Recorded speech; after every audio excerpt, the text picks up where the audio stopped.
Hi everyone! This is the final part of the video about creating the chibi monk, and today I'll show you how I made the cherry tree. I'm working with Treeit software. You can also use Speed Tree Modeler. The advantage of Treeit is that it's free and has a clear and simple interface. In the past, when I needed to create a tree, I would sculpt it in ZBrush, which took quite a bit of time. With Treeit or Speed Tree Modeler, I can do it much faster. If you're working in Blender, I recommend trying the GeoTree extension. To start, I'll create the trunk of the tree. My goal is to design a beautifully curved tree with large roots. As you saw in the preview, the tree will be located on the riverbank and will bend over the water. My task is to shape it so that my character can fit underneath the tree canopy, while making sure the tree doesn't block or draw too much attention in the frame during rendering.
Now I'll add branches. Since my scene and the tree are highly stylized, I won't add too many branches so the tree doesn't look too realistic.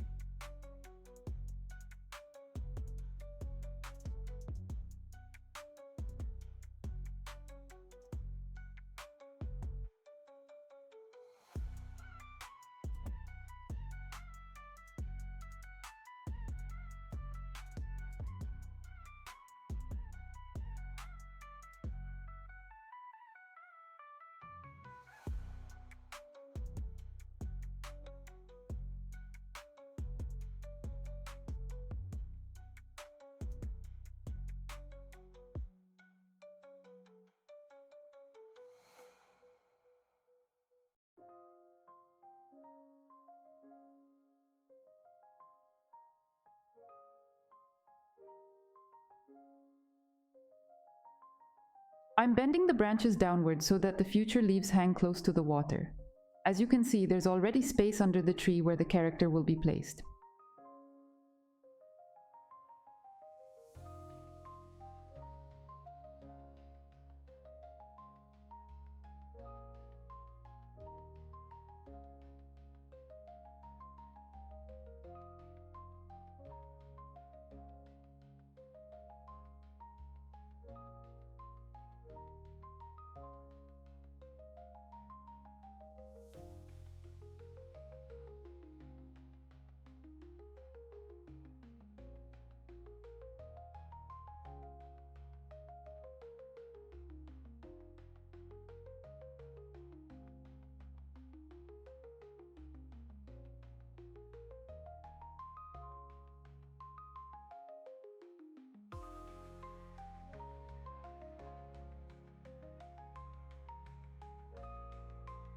Next, I'll add the roots. I'm keeping in mind that they need to be long enough to be properly hidden under the water.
I'll add a few more shorter branches to make the leaf placement look more natural.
It's time to add planes for the leaves. I'm choosing the most suitable size and quantity.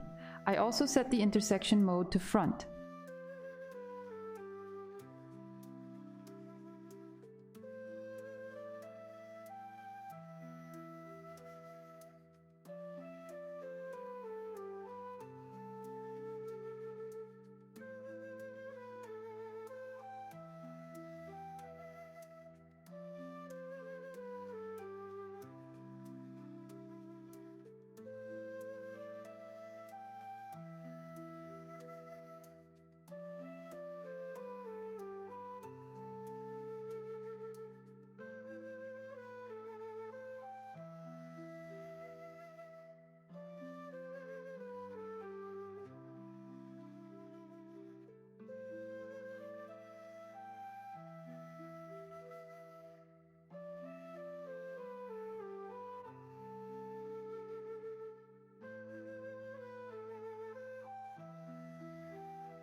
Since I positioned the branches close to how I envisioned them, the leaves look good right away, so I don't spend too much time tweaking them.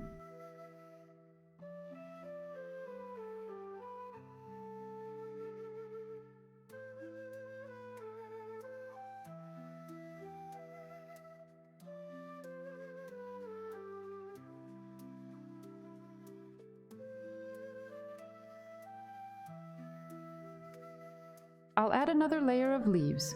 These will be small branches on the tree trunk. Their size will be significantly smaller, and I switch the position of this leaf group from branches to the tree trunk.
And that's it, the tree is complete.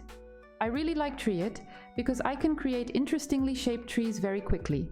If you want, you can transfer this tree to ZBrush or Blender to continue working on it. As for me, I'll be using this tree directly in Unreal Engine. Let's switch to Photoshop. Here I have a few stylized sets of cherry blossoms and branches. I won't use all of them, I'll just pick a few that I like.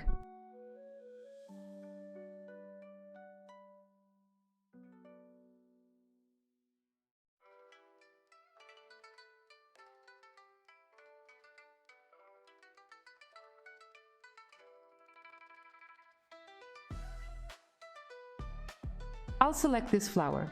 I want to turn it into a brush, but first I'll fill in the pattern in the center of the flower.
I'll create a few more brushes in the same way.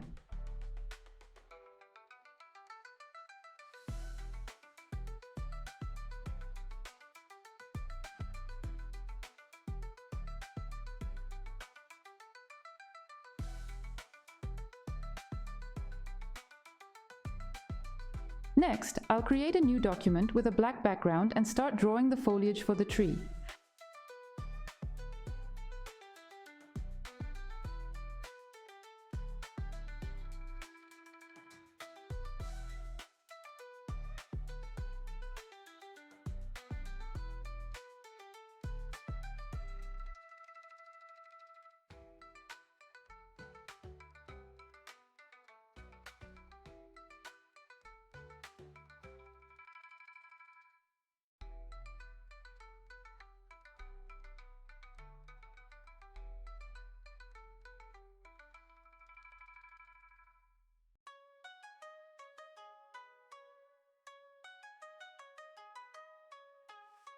I'm making sure to place the elements with some space between them, so the tree's canopy will look more delicate, allowing light to beautifully pass through the gaps during rendering.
I'll make a few more variations.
I'll also need textures of individual cherry blossoms for creating particles in Niagara.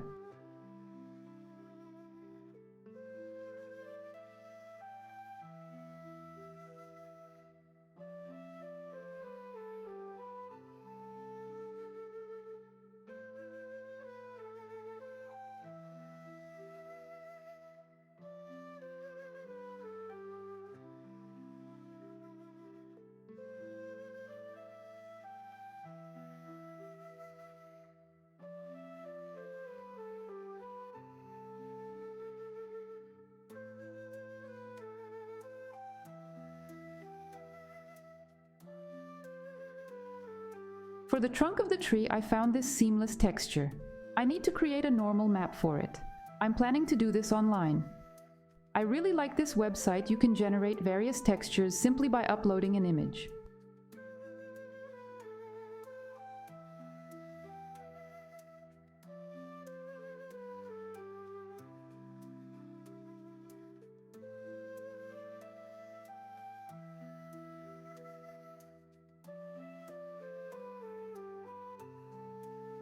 There's a preview window on the right side. I'll select a sphere for the preview of the results. Additionally, there are options to adjust the maps, but I won't change anything now. If needed, I can make adjustments in Unreal.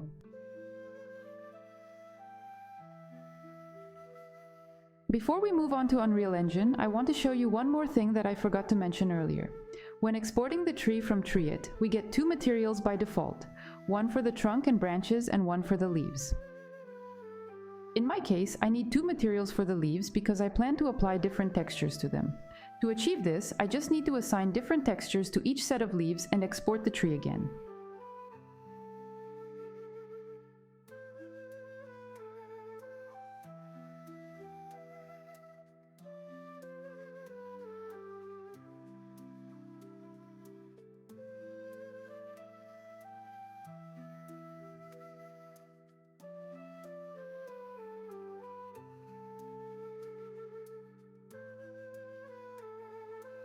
So, we are in Unreal now, and this is the scene you saw in the preview.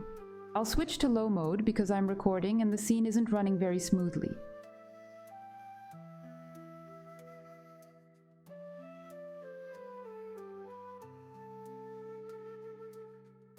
I've imported into Unreal the leaf textures I made in Photoshop, the trunk texture, its normal map, and the tree itself.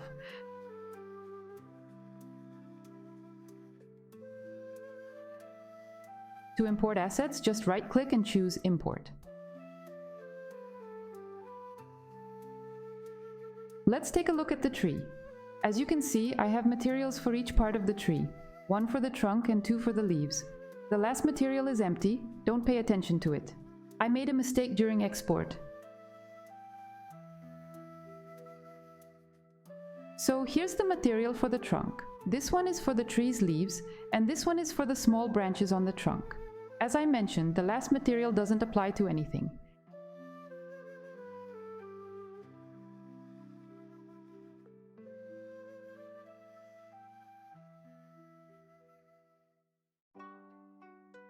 Now I'll place the tree into the scene, rotate it, and scale it up a bit.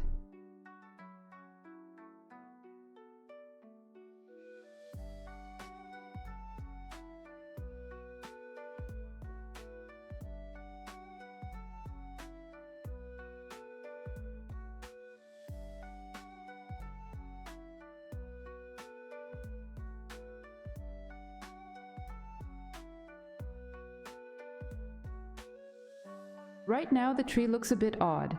There's an empty outline and the trunk is visible. That's because no material is assigned. Let's fix that.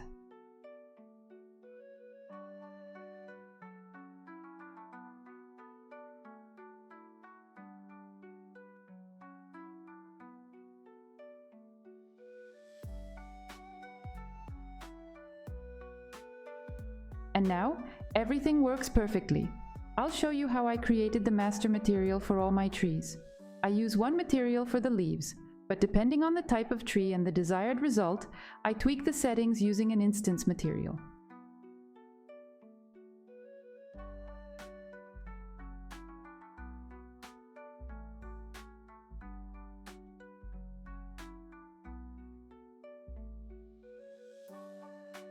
Here you can see the parameters selected for the leaf material.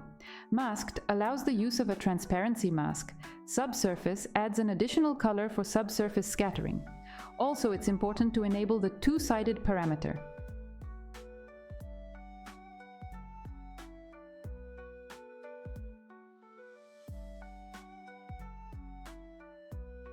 You can see the general shader settings for the leaf color, but in the case of the cherry tree, we're only interested in the base color, opacity, and opacity mask.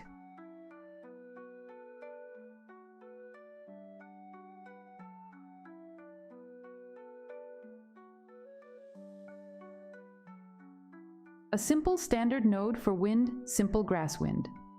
Two-sided sign is used here for correctly displaying both sides of the leaf planes. This connects to the normal.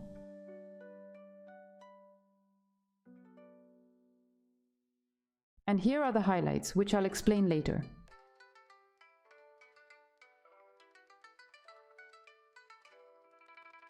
Let's take a look at the instance material for this tree. I'll try to position the window next to it so you can see everything clearly.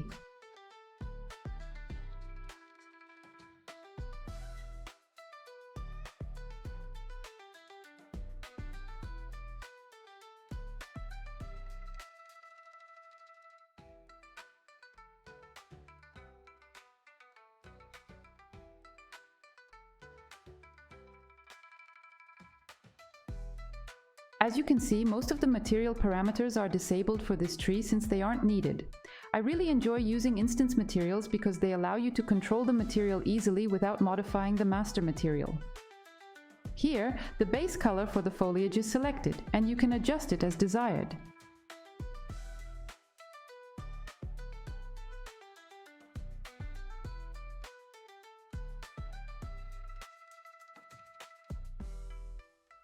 The opacity is set to low values to give the tree a more stylized look.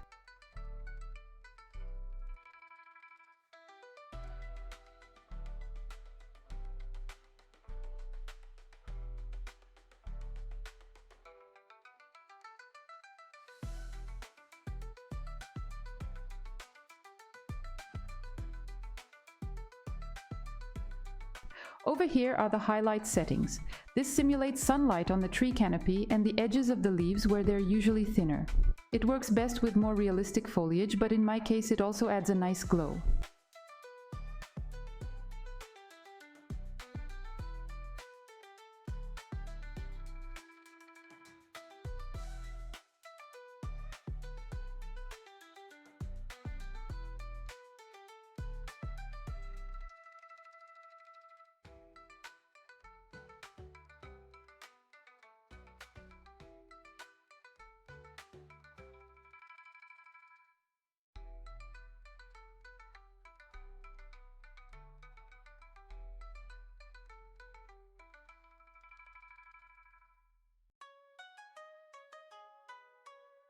You can set the opacity mask in this section.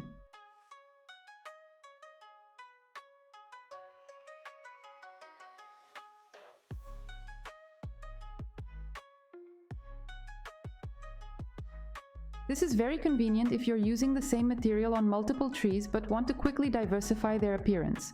Simply apply a different texture mask for the foliage, and voila! You've got a new tree.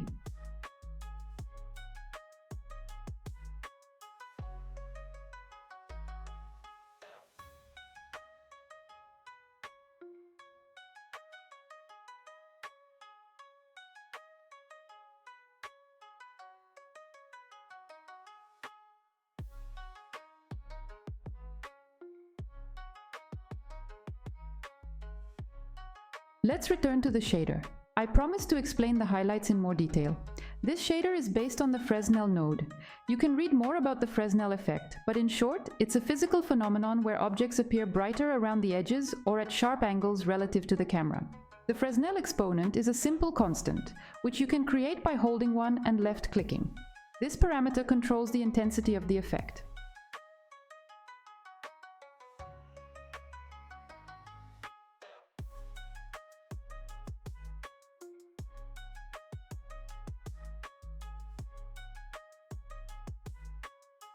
The highlight parameter sets the color that will illuminate the foliage, and emissive strength determines the overall strength of the node chain.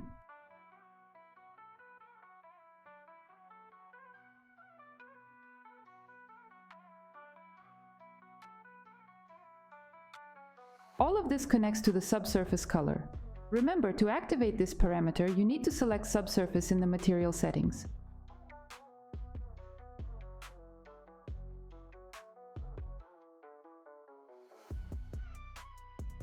Let's look at the material for the small branches on the tree trunk. It's the same material I used for the leaves, but with a different color and an adjusted opacity mask.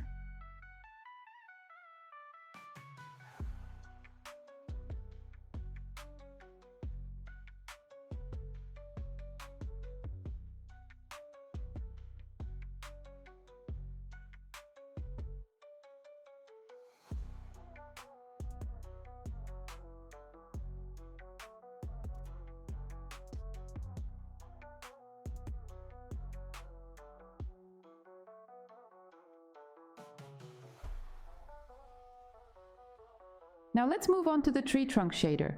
I'll set the display quality to low so you can see it clearly.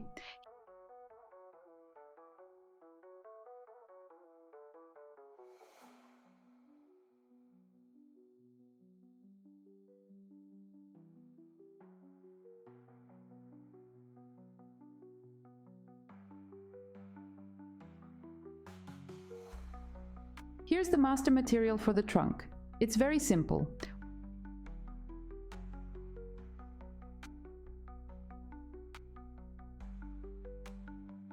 We don't need subsurface scattering or opacity masks here, so the material parameters are different. The base color shade parameter allows us to change the tint of the bark texture, which is set right here.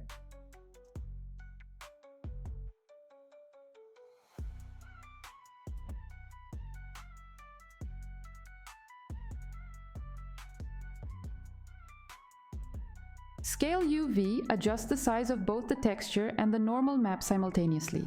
This way, we can significantly alter the appearance of the trunk's bark.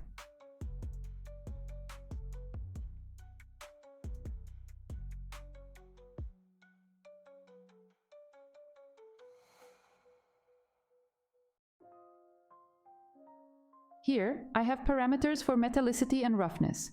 Since I don't have specific maps for these parameters, I'll just set them manually.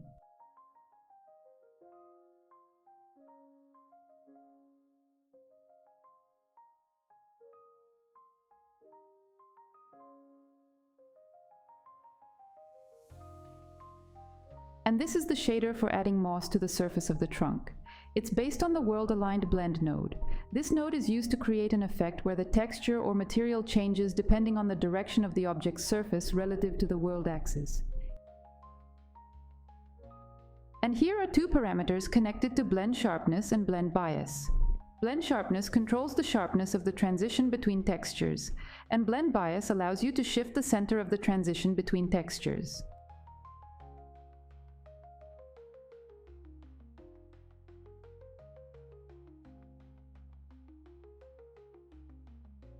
This node chain is connected to a switch parameter, which allows you to enable or disable the moss effect on the surface.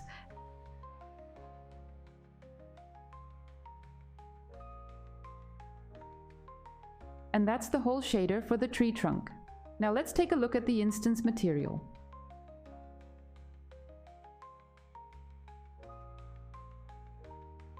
I'll position the camera so you can see it clearly.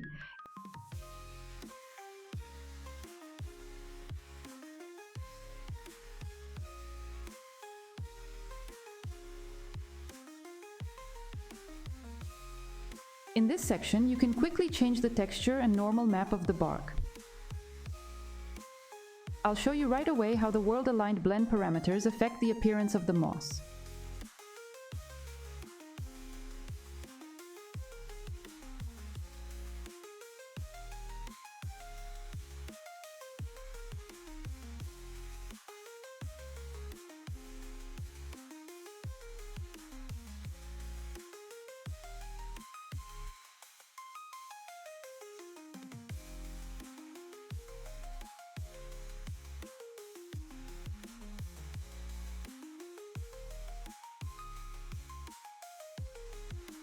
The roughness parameter adjusts the texture's shine intensity, which can be useful if you're rendering a rainy scene.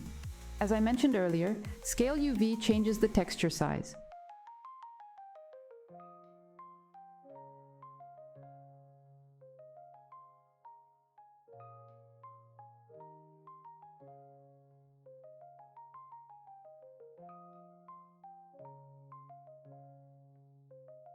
The switch parameter toggles the visibility of the moss.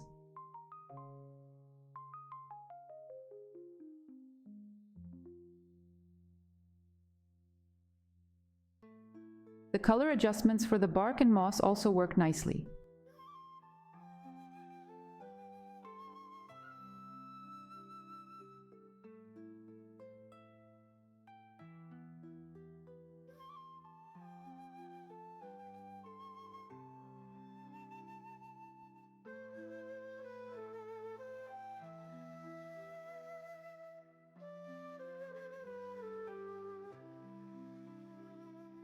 That's everything about the leaf and bark shaders. Next, I'll show you how to create the effect of falling petals using the Niagara system.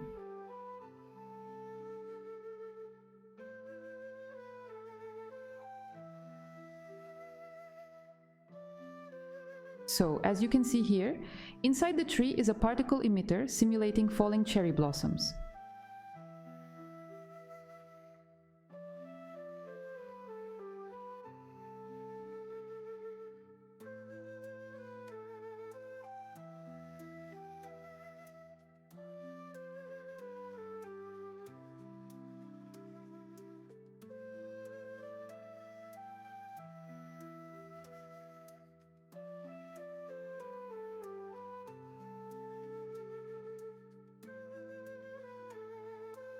This is what my Niagara system looks like.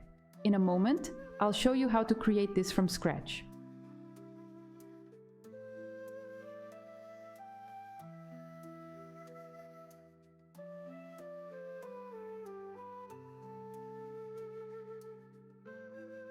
I've already imported the petal textures that I made in Photoshop. To use them in the Niagara system, we need to create a simple material. You can see the material settings here. Don't forget to check the two-sided box.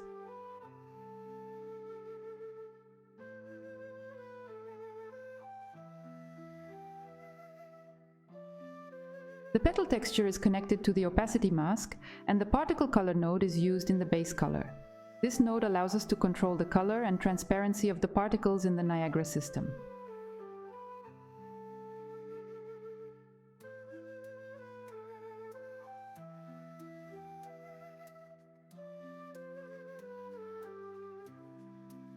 I made such materials for each petal.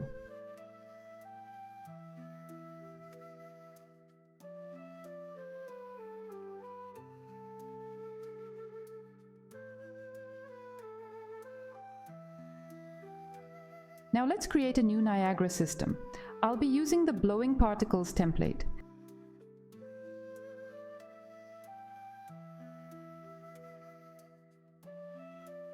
This is the first thing you'll see when you open the newly created Niagara system. In the preview window, we can see the current particle system, which looks like dust or pollen floating in the air.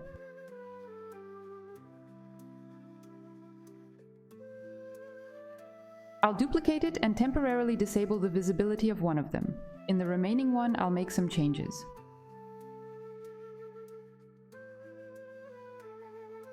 The first thing I want to do is replace the sprite with a mesh.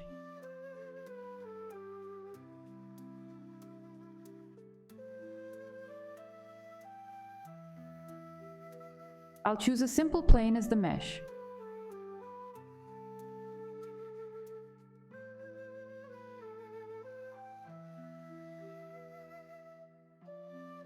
You can see in the preview window that planes have now appeared instead of round particles.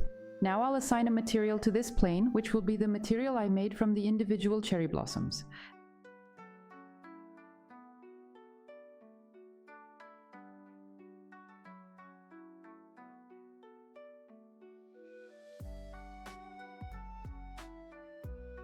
And now instead of square planes, we have petals.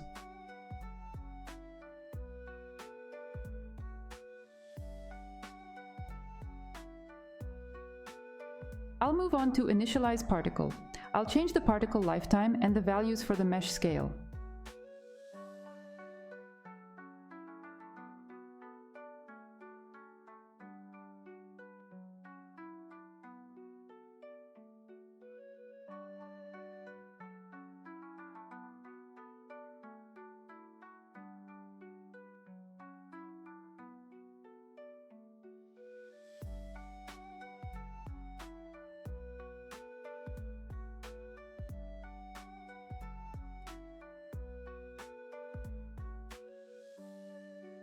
I'll assign the petals a color that matches the tree canopy.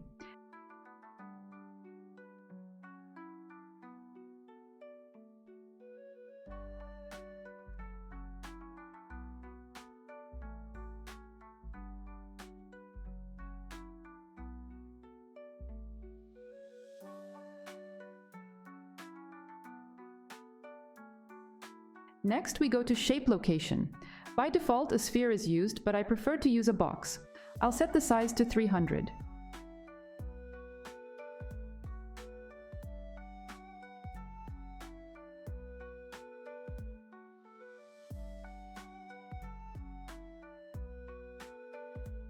In the next line, we leave everything as it is. In particle state, make sure the Kill Particles box is checked.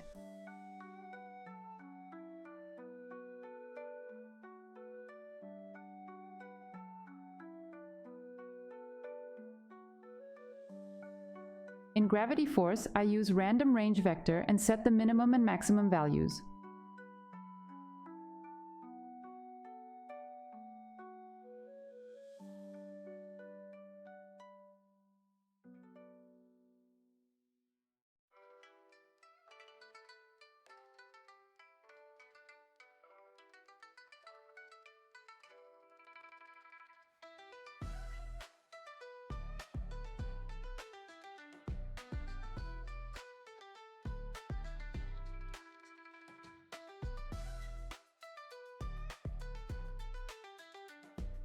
Since I want my petals to fall slowly and smoothly, I'll reduce the wind force to 50.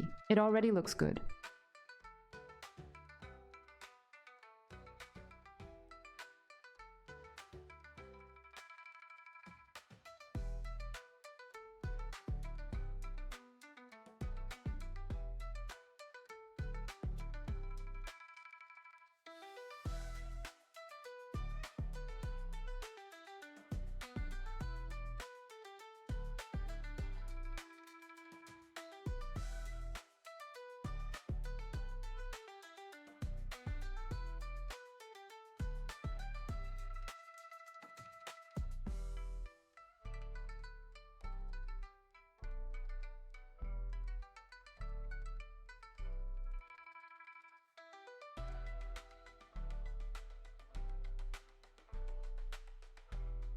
I disable Scale Sprite Size. Instead of that, I'll use Scale Mesh Size.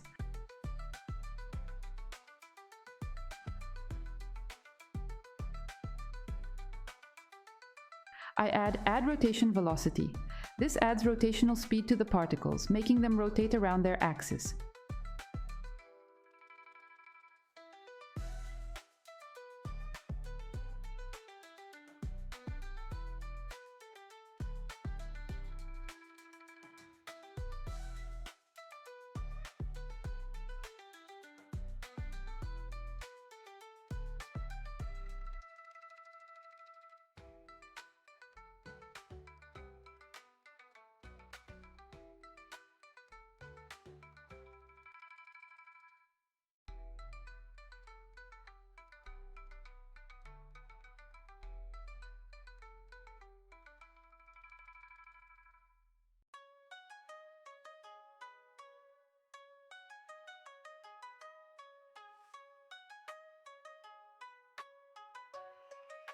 I'll add and adjust Scale Mesh Size.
As a result, I get a curve like this.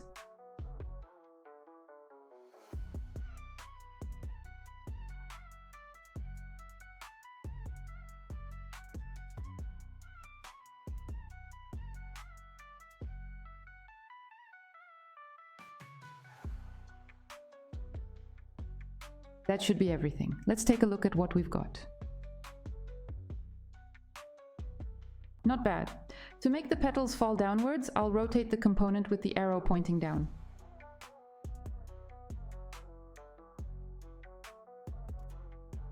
It's not working. Why?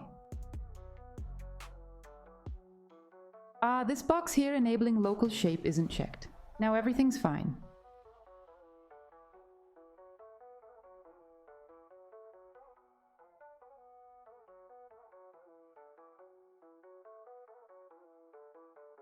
I'll reduce the spawn rate.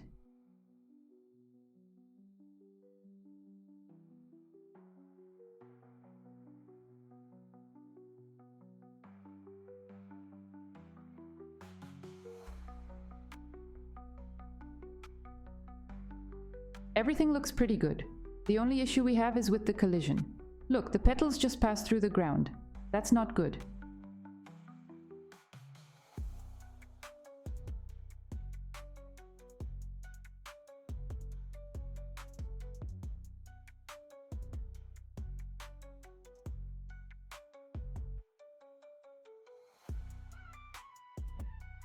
I'll increase the spawn rate so you can see it better.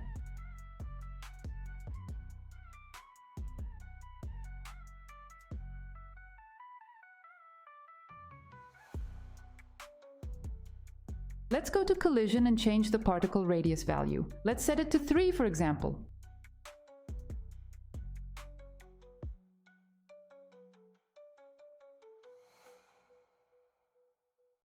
Great! Now everything looks good.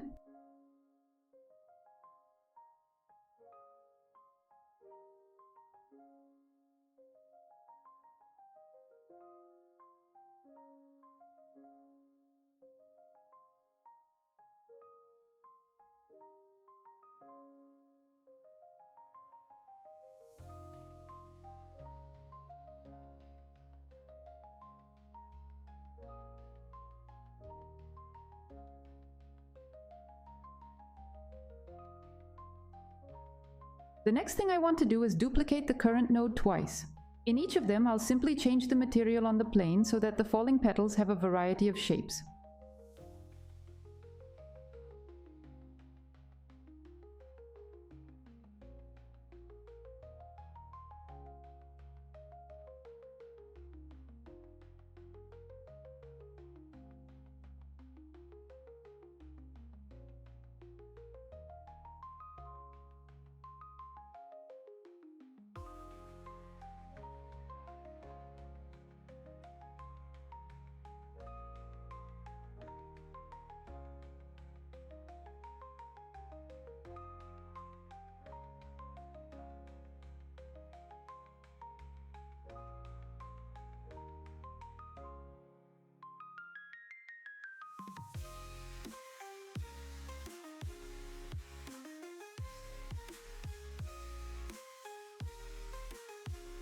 I'll enable the dust particles that were included by default.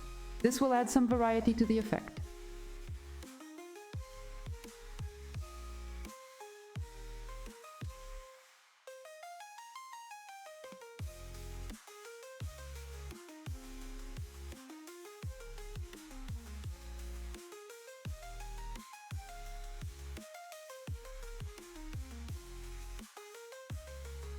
It looks nice, but I don't like the rotation speed of the petals.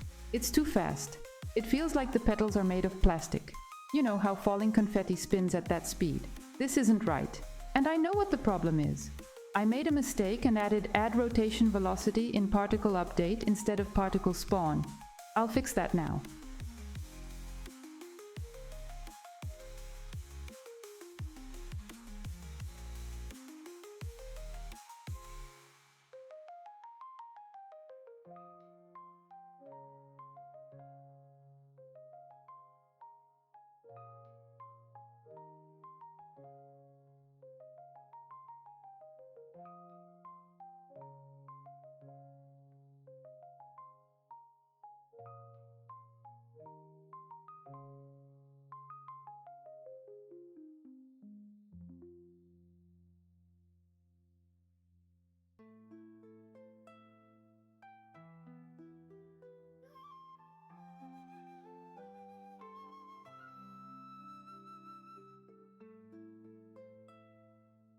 Much better.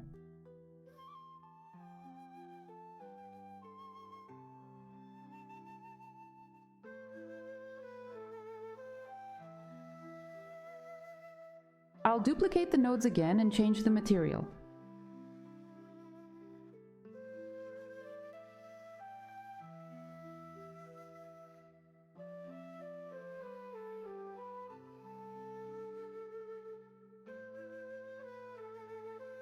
And that's it. My Niagara system for falling cherry blossoms is complete. I really hope this video was helpful to you and that you found something new and interesting. Thank you for watching. Bye-bye.